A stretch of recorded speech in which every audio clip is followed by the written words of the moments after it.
Diante de tantos abusos, gente que chega a cobrar até US$ 10.000 para pregar uma única vez em igrejas, você acha isso certo? É correto cobrar dinheiro e quantias elevadas para pregar a palavra de Deus? É isso que nós vamos discutir nesse vídeo. Eu convido você a assistir esse vídeo até o final. Meu nome é Deise Ferreira dos Santos. Bem-vindos ao meu canal. Se gostar desse vídeo, deixa o like marcado e não esqueça de se inscrever e compartilhar. Bora para o vídeo. Paulo, em 1 Coríntios, capítulo 9, a partir do verso 7, vai dizer o seguinte: quem serve como soldado às suas próprias custas? Quem planta uma vinha e não come do seu fruto? Quem apacenta um rebanho e não bebe do seu leite? Não digo isso do ponto de vista meramente humano. A lei não diz a mesma coisa? Pois está escrito na lei de Moisés: não amordace o boi enquanto ele estiver debulhando cereal. Por acaso é com bois que Deus está preocupado? Não é certamente por nossa causa que ele o diz? Sim, isso foi escrito em nosso favor, porque o lavrador, quando ara, e o debulhador, quando debulha, devem fazê-lo na esperança de participar da colheita. Se entre vocês semeamos coisas espirituais, seria demais colhermos de vocês coisas materiais? Se outros têm direito de ser sustentados por vocês, não temos nós ainda mais? Mas nós não usamos desse direito. Pelo contrário, suportamos tudo para não colocar obstáculo algum ao Evangelho de Cristo. O que nós temos visto hoje na nossa realidade de mundo evangélico, principalmente aqui no Brasil? Nós temos visto pessoas que chegam a cobrar quantias absurdas, sim, estipulam um valor elevado para poder pregar em uma determinada igreja ou em determinadas igrejas. Essas pessoas dificilmente são vistas em igrejinhas pequenas, igrejinhas de bairros pobres, porque essas igrejas não têm condições de pagar, na verdade, as altas quantias que são estipuladas por esses pregadores renomados. É bem certo que nem todos os pregadores cobram ou estipulam um valor elevado. Alguns deles até cobram as suas despesas ou um valor extra a mais, já prevendo que é o seu sustento, na verdade. Mas outras pessoas estipulam valores exorbitantes. O fato é correto ou não é correto cobrar, estipular um valor? Observe comigo que Paulo escreve para Timóteo em sua primeira carta, no capítulo 5, primeira carta a Timóteo, capítulo 5, verso 17. Olha comigo o que Paulo escreve. Os presbíteros que governam bem sejam estimados por dignos de duplicada honra, principalmente os que trabalham na palavra e na doutrina. Então existe uma ordenança pela palavra de Deus de que os ministros que trabalhem bem, que governem bem, que trabalhem nesse ministério da palavra e da doutrina sejam estimados, sejam honrados, sejam valorizados. Isso necessariamente implicaria em honrá-los também, de certa forma, financeiramente, no seu sustento. Não permitir que eles venham passar necessidade. Nós precisamos olhar os dois lados da moeda. Existe o contratado e existe aquele que o contratou. A pessoa contratada, chamada, convidada para pregar, ela vai porque estipulou um valor e esse valor lhe será pago.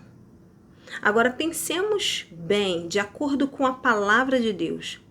Pensemos em João, o apóstolo, na ilha de Patmos, recebendo a revelação para escrever as cartas às 7 igrejas do Apocalipse. Imagina que João só imita aquela carta se ele receber o valor estipulado a cada uma das igrejas para que elas lhe deem a oferta estipulada e somente assim ele então enviaria a carta. Isso não é meio inconcebível? É assim que nós devemos observar essas pessoas. É inconcebível que determinadas pessoas estipulem valores para pregar a palavra de Deus. Porque a mensagem não pertence a elas. Elas não estão falando de si mesmas. Elas não estão falando simplesmente coisas que elas fizeram, mas aquilo que o poder da palavra de Deus pode extrair, pode transmitir. Nós precisamos entender que a mensagem do Evangelho ela é muito maior do que eu, do que você. Nós estamos falando de reino de Deus. Eu não posso cobrar um valor, estipular um valor para fazer um serviço no reino de Deus. Agora, eu preciso também entender se aquilo que eu oferto, que é a minha vida, está recebendo um retorno. Porque uma coisa é você servir na sua igreja local. Uma coisa é você pregar na sua igreja local. Outra coisa é você é convidado para pregar lá numa igreja 15 horas de viagem, 20 horas de viagem, com custo de passagem, de transporte, de logística, de alimentação, de roupa. Porque, gente, quem é que tem tanto terno para estar no altar? Nós precisamos entender que às vezes o pregador ele estipula um valor, porque muitas das vezes ele tem experiência e ele não foi honrado nessas experiências passadas. Ele foi pregar, ele teve despesas, ele teve custo e aquilo que ele recebeu não deu nem para pagar as passagens, a alimentação, o transporte, a volta para casa com dignidade. Então nós precisamos entender que existe um motivo para que muitos pregadores estipulem valores. Existe um motivo. E esse motivo muitas das vezes é o não cumprimento dessa palavra que nós lemos aqui em 1 Timóteo capítulo 5, versículo 17. Muitas das vezes as pessoas elas não tratam com dignidade e nem com dupla honra aqueles que fazem o ministério da palavra. Muitas das vezes a pessoa convida um pregador e não dá a devida honra. Não arca com os custos daquela passagem, da viagem, do transporte, da alimentação, vestimenta, da hospedagem daquela pessoa, da estadia. Então nós precisamos entender que muitos são motivados a cobrar porque não se sentiram honrados em outras ocasiões. O que nós precisamos também entender é que há excessos. Há pessoas que não estipulam valores porque querem cobrir os gastos, mas porque verdadeiramente quer enriquecer às custas da pregação do Evangelho. E nem uma coisa está certa e nem outra.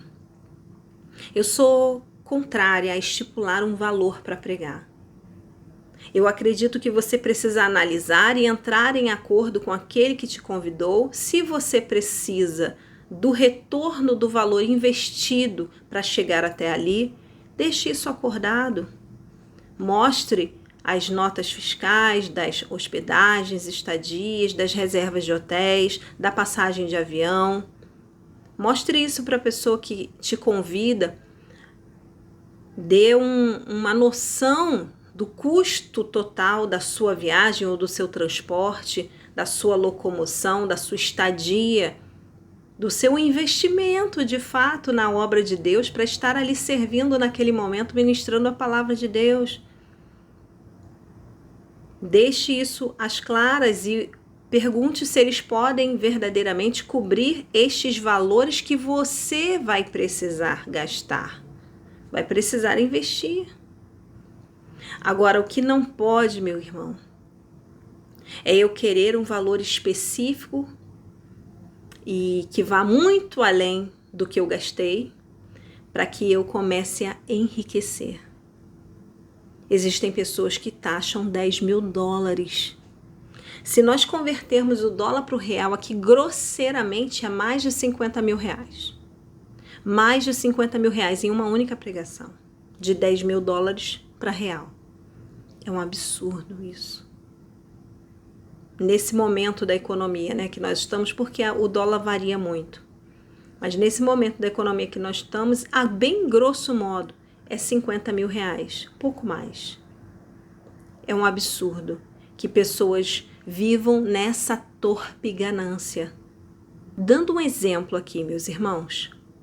Vamos supor que você convide alguém para pregar, alguém famoso, que não é membro da igreja que você congrega, e você convida essa pessoa para pregar, e ela aceita. E você não teve nenhum cuidado de perguntar ou de se preocupar em quanto ela gastaria para chegar até a sua igreja. Se ela precisaria de auxílio para locomoção, de Uber, de avião, de seja lá o que for, gasolina. Vamos supor que você não teve a preocupação de saber se a distância de onde ela vem e depois para onde ela vai voltar, se ela precisaria de uma hospedagem. Vamos supor que ela precisou de um voo e o voo dela fez escala e ela vai precisar de uma estadia extra. Se nós não nos preocuparmos com isso, nós estamos honrando essas pessoas? Para que eu quero trazer alguém que eu não vou honrar? Por que eu quero tanto pregadores famosos se eu não tenho o mínimo de dignidade para prestar a eles? Então uma coisa também não foge da outra. É uma balança e essa balança está realmente ora pendendo para um lado, ora pendendo para o outro. É necessário que haja sim a preocupação em cobrir as despesas daquele que não é dessa igreja, mas veio pregar aqui. Então a gente precisa entender realmente que esse não é um assunto fácil.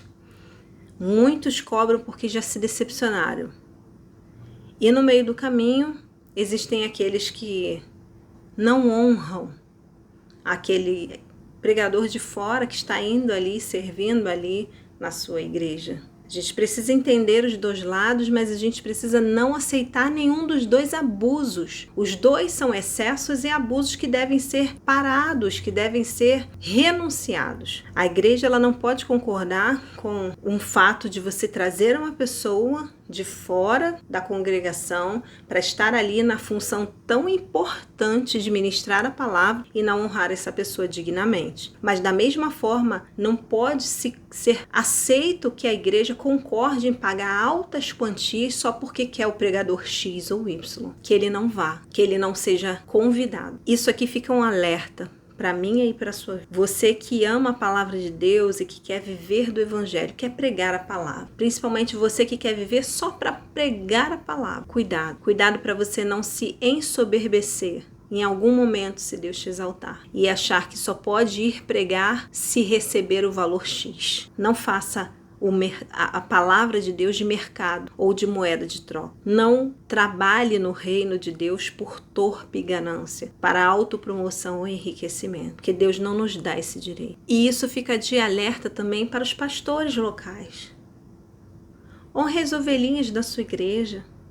Será que aí onde o senhor pastoreia, a senhora pastoreia, será que aí não tem um seminarista? Será que aí não tem aquele membro humilde que vocacionado para a pregação da palavra de Deus? Dê oportunidade a ele. Não ceda simplesmente o púlpito a pessoas de grande renome. Há muitos pequenos, há muitos que não são conhecidos, mas que levam a palavra em verdade e em amor e com um propósito, com vocação, com chamado. Dê oportunidade. Eu sou extremamente grata ao pastor que me pastoreia, porque quantas oportunidades ele já me deu de estar no púlpito da igreja, nos cultos mais lotados, pregando a palavra do Senhor, fazendo menção da palavra de Deus, podendo assumir o púlpito com a responsabilidade e a missão de pregar o Evangelho de Jesus Cristo. Que você possa dar oportunidade para aqueles que não são conhecidos ainda. Que você possa dar oportunidade e honrar aquelas pessoas que amam a palavra de Deus e que estão levando ela com seriedade, mesmo que não sejam famosas. Que você possa parar para pensar quanto esse tema é importante e relevante. O como nós precisamos mudar a nossa visão de reino de Deus, de serviço no reino de Deus. O quanto nós precisamos entender que servir ao Senhor precisa ser desprendido da razão financeira. Grandes homens e mulheres de Deus, se olhassem para isso, jamais nós teríamos as coisas lindas que nós vemos na Bíblia. Imagina se Elias cobrasse dinheiro para fazer os milagres. Imagina se João, como eu já falei, o apóstolo cobrasse para enviar as cartas do Apocalipse. Imagina se Pedro cobrasse para aquelas 5.000 almas que se converteram. Imagina só se Paulo cobrasse para cada uma das igrejas que ele enviou suas cartas, para cada uma das igrejas onde ele passou. Ele mesmo diz: não fomos pesados a nenhum de vocês. Que nós possamos olhar para o exemplo de Jesus Cristo, para o exemplo dos apóstolos. O que esses homens levaram desse mundo? O que eles foram enriquecidos de coisas desse mundo? Paulo morre preso, degolado. Antes de morrer, ele escreve uma carta pedindo que fosse levada a sua capa antes do inverno para que ele não passasse frio. O que Pedro tinha quando foi crucificado? Qual era a sua fortuna? Quantas igrejas ele abriu? Quanto dízimo ele administrou? Então a gente precisa... A discussão, na verdade, ela é muito ampla, ela é muito maior do que simplesmente cobrar para pregar a palavra. É como nós encaramos o viver do Evangelho. O viver do Evangelho, ele não pode ser uma moeda de troca financeira. Eu vou contar para vocês uma experiência da minha adolescência.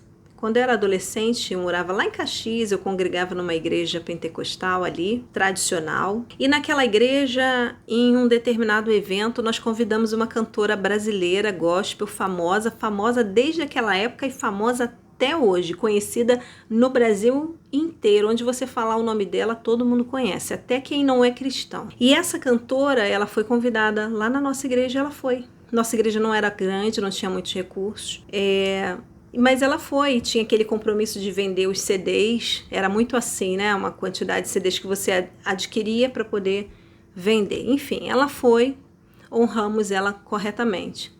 Mas olha a postura da cantora. Ela chegou depois que o culto já havia começado, muito depois. Ela chegou simplesmente para cantar. Ela não foi para cultuar a Deus. Ela foi somente para cumprir o compromisso de estar ali cantando. E ela chegou atrasada do horário combinado, que o culto teve que ficar sendo estendido para que desse tempo dela chegar para cantar.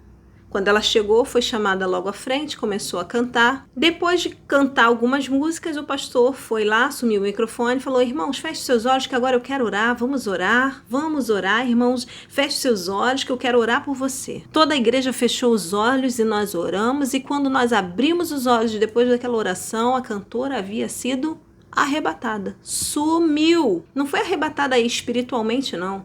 Ela foi embora. O pastor simplesmente teve que fazer uma oração para que todos estivessem de olhos fechados e ela pudesse sair tranquilamente, sem ser incomodada, sem ser abordada por ninguém. Nós estamos falando de mais de 20 anos atrás. Será que você já não viu algo parecido com isso? Aí alguns podem defender: ah não, mas se não for isso é porque tem muito tumulto. Ah é? Então Jesus andando no meio da multidão não tinha tumulto?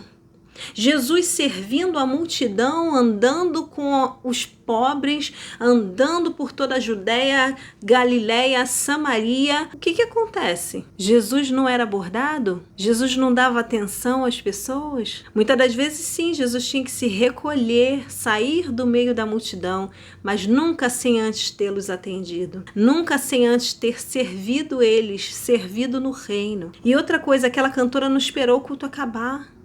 Ela em momento nenhum cultuou o Senhor, ela foi lá, cantou e foi embora, porque provavelmente tinha outro compromisso para receber outro recurso financeiro.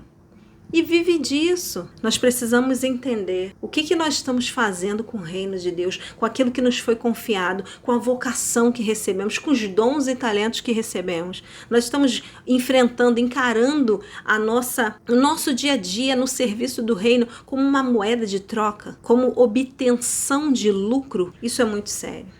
Eu não sei se você já teve alguma experiência semelhante. Se você já teve, deixa aqui nos comentários. Comente aqui se por acaso você já convidou algum cantor ou já participou de algum culto onde tinha algum famoso pregador ou cantor e o comportamento não foi muito bom, porque infelizmente isso é corriqueiro. E isso vale também para o outro lado, como sempre existe os dois lados da moeda. Às vezes é muito difícil essas pessoas conseguirem atender a todos, que todo mundo quer tirar foto, ainda mais hoje que todo mundo tem celular na mão. Naquela época não, mas hoje todo mundo tem celular na mão, então quer tirar foto, e não respeita o ambiente de culto. Aquilo é um ambiente de culto, é uma igreja, não é um parque de diversões, não é um show. Então realmente a nossa maturidade também como cristãos influencia esses comportamentos, incentiva esses comportamentos. Nós precisamos também saber nos comportar na casa de Deus. Irmãos, esse foi o vídeo. É um assunto muito difícil, é um assunto complexo, é um assunto que vale o diálogo, porque os dois lados precisam ser examinados. Mas, em suma, eu não acredito que a palavra de Deus mostre apoio para que você estipule um valor para pregar. Eu não encontro argumento dentro da palavra de Deus que estipule valor para você fazer qualquer serviço no reino de Deus. O que nós temos é que honrar os presbíteros, os pastores, aqueles que servem a igreja, aqueles que vivem para a obra da igreja, os missionários que estão espalhados mundo afora, para que eles tenham dignidade no seu sustento. Que eles não passem nenhum tipo de privação ou necessidade. Aquele que vai mandar o filho para a faculdade tenha condições de mandar, aquele que vai ajudar a sua família tenha condições de ajudar, mas nós não estamos falando aqui de adquirir mansões, comprar carros luxuosos, usar marcas de luxo. Que nós possamos honrar os nossos pastores, que os pastores possam honrar os seus membros, as suas ovelhinhas que são vocacionadas para a pregação do Evangelho, e que nós possamos caminhar na pregação da palavra de Deus com amor e com sinceridade e prestando um bom serviço de culto ao Senhor e um bom serviço ao reino de Deus, porque certamente tudo isso nós vamos dar contas ao Senhor. De tudo isso nós prestaremos contas a Deus. Tudo isso, meus irmãos, nós vamos dar conta, nós vamos prestar contas perante o Senhor Jesus, perante o Senhor Deus, perante o Rei das nossas vidas. Nós vamos ter que dar contas de tudo aquilo que nós fizemos, principalmente na obra e no reino do Senhor. Que você tenha essa consciência de estar servindo por amor a Cristo, por amor ao reino de Deus, e que você não use de torpe ganância nunca, que nós possamos não usar nunca de torpe ganância no reino de Deus, porque queremos ser aprovados, obreiros aprovados. Que Deus te abençoe. Lembre-se sempre, esse é um canal cristão para a sua edificação. Eu sou Deise Ferreira e que você possa ter se inscrito aqui no canal, viu? Deixado o seu like. Até o próximo vídeo. Um beijo e amo você em Cristo Jesus. Tchau!